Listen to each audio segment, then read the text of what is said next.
देखा कि बहुत कि कुछ फिजिकल क्वांटिटीज़ ऐसी हैं जो जिनके साथ डील करना केवल और केवल उसके मैग्नीट्यूड के साथ डील करना है, लेकिन कुछ फिजिकल क्वांटिटीज़ ऐसे हैं जिनके साथ डील करना केवल और केवल मैग्नीट्यूड से नहीं किया जा सकता, उसका डायरेक्शन भी पता होना चाहिए।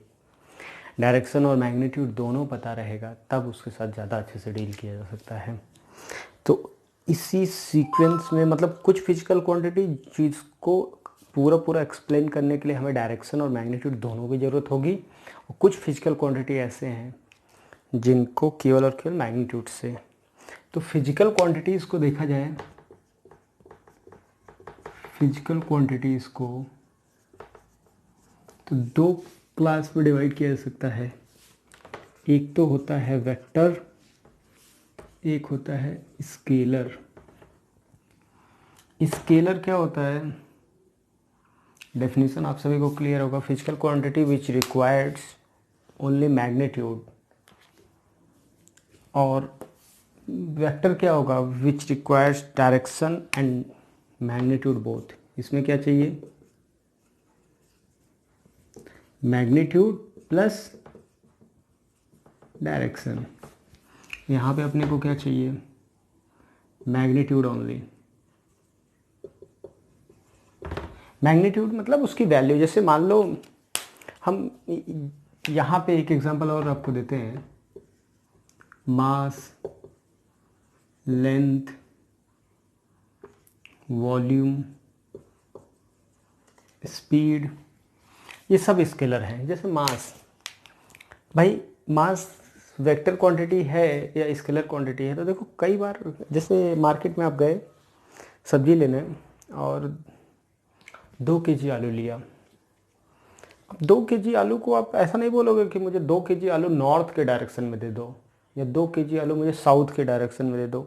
ज़्यादा इन्फॉर्मेशन दे दोगे तो गलत हो जाएगा। तो इसका मतलब है अब कोई लेंथ, हाइट 5, किसी का हाइट है 2 मीटर, किसी का हाइट है 1.6 मीटर, तो कोई ऐसा नहीं कहेगा मेरा हाइट 2 मीटर है नॉर्थ के डायरेक्शन में।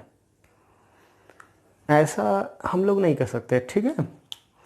तो वॉल्यूम भी आपसे पूछा जाए कि एक सिलेंडर, क्लास 10th में आप लोगों ने काफ़ी सॉल्व किया होगा, सिलेंडर का वॉल्यूम निकालो, क्यूब का वॉल्यूम निकालो। तो कभी आंसर ऐसा दिया था क्या कि मेरा क्यूब का वॉल्यूम आया है 20 मीटर क्यूब नॉर्थ के डायरेक्शन में। ठीक, वो ज़्यादा इन्फॉर्मेशन देना ही गलत हो जाएगा। तो ऐसी फिजिकल क्वांटिटी जो डायरेक्शन की ज़रूरत ना पड़े उसको क्या कहते हैं, उसको बोलते हैं स्केलर क्वांटिटीज़। ऐसी फिजिकल क्वांटिटी जिसको एक्सप्लेन करने के लिए डायरेक्शन की ज़रूरत हो उसे कहते हैं वेक्टर क्वांटिटी। जैसे कि डिस्प्लेसमेंट, फोर्स, वेलोसिटी, etc। अब देखो डिस्प्लेसमेंट की बात की जाए तो डिस्प्लेसमेंट फिजिकल क्वांटिटी है, जैसे कि किसी का पोजीशन।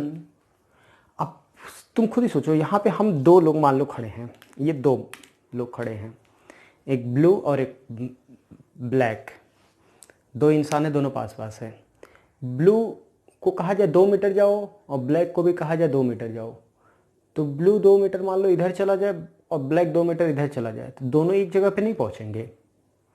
तो मतलब यह हुआ कि डिस्प्लेसमेंट जो फाइनल पोजीशन होना है वो केवल और केवल डायरेक्शन से नहीं डिसाइड होगा, मैग्नीट्यूड भी है। अब जैसे मान लो फोर्स है आपका, तो फोर्स की बात किया जाए तो फोर्स के बारे में, फोर्स कैसी क्वांटिटी है, फोर्स आपका वेक्टर है या नहीं है, तो इसको तो मैं एक्सप्लेन किया था पीछे, फिर से भी देख सकते हो। जैसे मान लो एक ऑब्जेक्ट रखा हो, एक फोर्स को इस डायरेक्शन में लगा दो, फोर्स इस डायरेक्शन में अप्लाई करो, यहाँ फोर्स अप्लाई करो, यहाँ फोर्स अप्लाई करो, ऐसे। तो डायरेक्शन ऑफ मोशन आप सभी लोग प्रेडिक्ट कर सकते हो कि डायरेक्शन किधर होगा। जैसे मतलब ये रखा है अगर, तो मैं इधर फोर्स लगाऊं, 2 न्यूटन का फोर्स इधर लगाऊं तो इधर चलेगा, 2 न्यूटन का फोर्स इधर लगाऊं तो इधर चलेगा, 2 न्यूटन का फोर्स इधर लगाऊं तो इधर चलेगा, ऐसे लगाऊं तो नहीं चलेगा। इसका मतलब यह है कि केवल और केवल 2 न्यूटन का फोर्स लग रहा है, इससे मतलब नहीं है। 2 न्यूटन का लग रहा है, लेकिन किधर लग रहा है इससे भी फर्क पड़ता है। ठीक है, तो ये सारी क्वांटिटी जिसको बताने के लिए आपको डायरेक्शन की ज़रूरत पक्के तौर पे पड़ेगी। केवल आप बोल दो 2 न्यूटन का फोर्स लग रहा है, तो आप बता नहीं सकते हो कि 2 न्यूटन का फोर्स लग रहा है तो ऑब्जेक्ट के साथ क्या हो रहा होगा। जैसे 2 न्यूटन मेरे पे 2 फोर्सेस इधर इधर लग रहे थे तो मैं तो रेस्ट में था। तो एक बात क्लियर हो जाना चाहिए, डायरेक्शन की ज़रूरत पड़ेगी फोर्स में। ठीक है, आगे अब बात आ गया है कि डायरेक्शन की बात चल रही थी कि कुछ फिजिकल क्वांटिटीज ऐसे हैं जिनको डायरेक्शन की भी ज़रूरत होती है। तो देखो डायरेक्शन के बारे में थोड़ा सा समझ लेते हैं। कुछ स्टैंडर्ड डायरेक्शन जो आप होपफुली जानते होंगे। डायरेक्शन में आप सभी को पता होगा,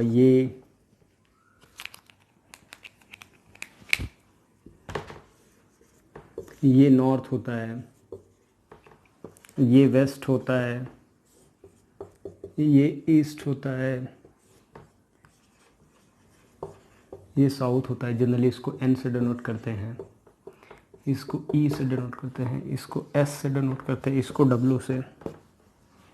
ये 4 स्टैंडर्ड डायरेक्शन हैं। अब ये स्टैंडर्ड डायरेक्शन 4 होते हैं। अब पता करने का तरीका, भाई कहीं पे हमें कैसे पता चलेगा नॉर्थ ईस्ट वेस्ट किधर है। तो ये देखो, एक जैसे मतलब मैं देखो यहाँ पे बात करूँ, एक पेज ये लूँ, तो एक पेज में एक प्लेन में जैसे हम अर्थ देख रहे हैं, तो ये अर्थ में इधर इधर 4 डायरेक्शन हो सकते हैं ना। ये प्लेन में एक इधर और एक इधर और एक इधर, ये 4 डायरेक्शन हो सकता है। तो ये 4 डायरेक्शन के लिए है। ऊपर नीचे अलग अलग बातें हैं। इसका मतलब ये नहीं है कि ये ऊपर है प्लेन की परपेंडिकुलर, ये वर्टिकल डायरेक्शन होता है। हम नॉर्थ ईस्ट वेस्ट 4 डायरेक्शन केवल उसी प्लेन में बात करते हैं। तो भाई जिधर हम बात करें, हमें ईस्ट पता होता है किधर होता है, तो जिधर सूर्य निकल रहा है वो ईस्ट है। उधर खड़े हो जाओ, उधर खड़े होने के बाद आपके साउथ में हमेशा क्या जाएगा, नॉर्थ, राइट साइड में, और लेफ्ट साइड में आपका क्या हो जाएगा, नॉर्थ के बाद साउथ हो जाएगा, और ईस्ट जिधर है उसके अपोजिट क्या हो जाएगा, वेस्ट हो जाएगा। ईस्ट वेस्ट नॉर्थ साउथ चारों पता करने का तरीका क्लियर है कि अगर इधर सन है तो ये आप इधर फेस करके खड़े हो तो वो ईस्ट होगा, उसके अपोजिट वेस्ट होगा। और अगर मान लो इधर हम देख रहे हैं तो ये ईस्ट है, तो ये पीछे वेस्ट हुआ, और इस डायरेक्शन में नॉर्थ हुआ तो इस डायरेक्शन में साउथ हो जाएगा।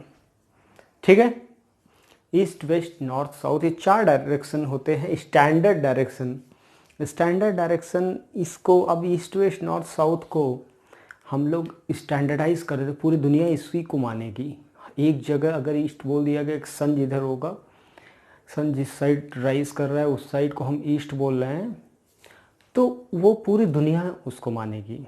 स्टैंडर्ड डायरेक्शन है। स्टैंडर्डाइजेशन का ज़रूरत भी है। ज़रूरत इसलिए है कि यार जैसे बात करो कि हम अगर स्टैंडर्ड डायरेक्शन नहीं बनाएंगे, हम पूरी दुनिया उसी को नहीं मानेगी, तो क्या होगा, जैसे हम ईस्ट इधर बोल रहे हैं, कोई बोलेगा मेरे यहाँ ईस्ट इधर रहेगा, जिधर नॉर्थ है उसको ईस्ट बोलेंगे। तो बात यही है कि हम यहाँ ईस्ट मान के चल रहे कहीं और, तो हर जगह का अलग अलग रहेगा, तो कहीं कम्युनिकेशन नहीं हो पाएगा।